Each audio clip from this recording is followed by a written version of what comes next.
Scientists have produced a new computer chip that mimics the organization of the brain, and squeezed in 1 million computational units called neurons.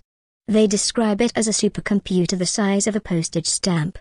Each neuron on the chip connects to 256 others, and together they can pick out the key features in a visual scene in real time, using very little power. The design is the result of a long-running collaboration, led by IBM, and is published in the journal Science. The cumulative total is over 200 person-years of work, said Dr. Dharmendra Modha, the publication's senior author. He told BBC News the processor was a new machine for a new era. But it will take some time for the chip, dubbed True North, to be commercially useful.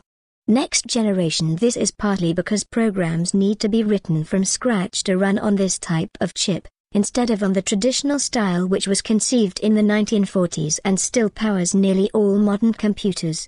That design, where the processors and memory are separate, is a natural match for sequential, mathematical operations. However, the heavily interconnected structure of biologically inspired, neuromorphic systems like True North is said to be a much more efficient way of handling a lot of data at the same time.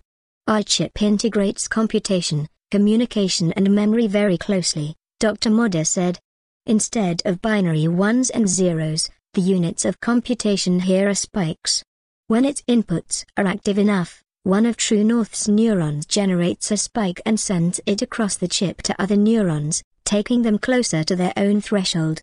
Software has to be written completely differently for these spiking network systems.